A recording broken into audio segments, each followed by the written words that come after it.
네, 지난달 초 미국 조지아주에서 동급생 간 총기 난사 사건이 벌어진 데 이어서 미시간주에서도 학교 총기 사건이 일어났습니다. 미시간주는 학생 용의자에 대해 전례 없이 테러 혐의를 적용해서 기소하기로 결정했는데요. 글로벌 뉴스 브리핑에서 자세히 살펴보겠습니다. 길금희 기자, 안녕하세요. 안녕하세요. 네, 자 학내 총기 사건 수차례 있었습니다만 총기 사건에 대해서 테러 혐의까지 적용한 건 굉장히 이례적 아니겠습니까?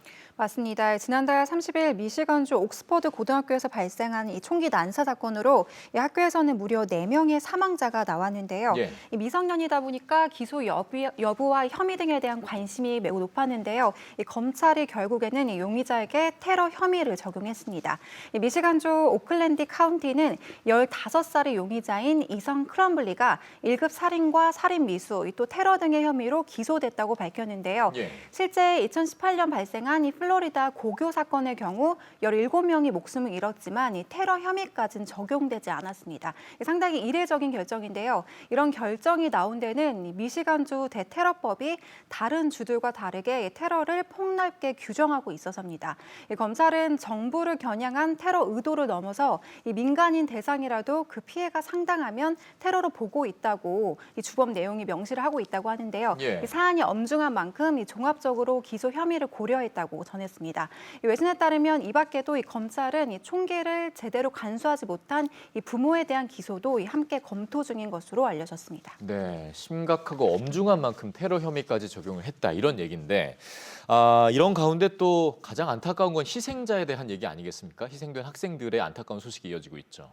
그렇습니다. 이 목숨을 잃은 학생들은 14살부터 17살까지의 소년, 소녀들이었는데요. 예. 16살의 테이트 마이어는 이 학교 대표팀에 이름을 올렸던 이 스타 미식축구 선수였습니다. 자신의 경기 영상과 연습하는 영상 등을 늘 업로드해왔던 그의 트위터에는 추모 글과 마지막 인사 등이 올라와서 안타까움을 자아냈는데요. 또 이 가장 어린 나이의 희생자죠. 이 여자 농구 선수를 꿈꿔오던 하나 세인트 줄리아나는 이번 주에 기다리던 팀 데뷔를 앞두고 있었다는데요. 평소 친근한 성격에 농구에 대한 열정이 가득했던 그녀를 기억하는 팀 동료들은 이번 시즌에 우리는 하나를 위해서 경기를 할 것이라고 그녀에 대한 그리움을 전했습니다. 네, 이 고인들의 명복을 빌며 정말 다시는 이런 보도는 하지 않았으면 좋겠다는 생각입니다. 네. 다음 소식은 오랜만에 아시아와 관련된 소식인데 반가운 소식이 아니네요. 아시아 대학을 구성하는 교수 임용 비율을 살펴봤더니 성비 불균형 여전히 심각한 걸로 나타났죠. 그렇습니다. 이 아시아 대학계에서 여전히 남초 현상이 두드러진 것으로 나타났습니다.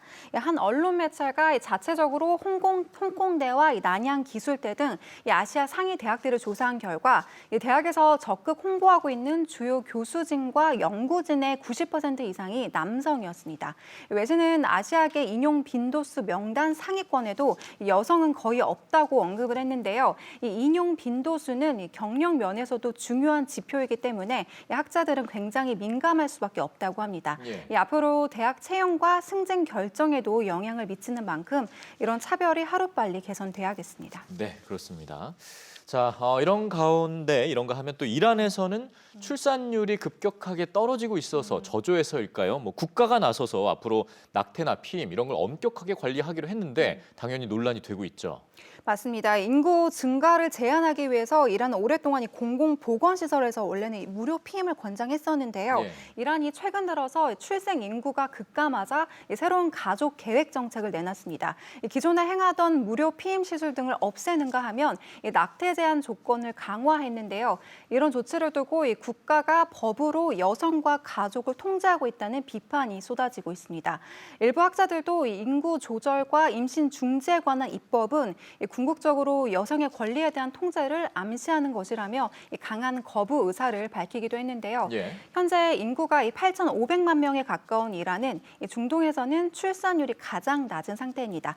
출산율 저하와 인구수 급감을 법으로 통제하겠다고 밝힌 이란, 과연 효과를 볼 수 있을까요? 새로운 법안에 이란 사회가 어떤 식으로 변화할지 지켜봐야겠습니다. 네.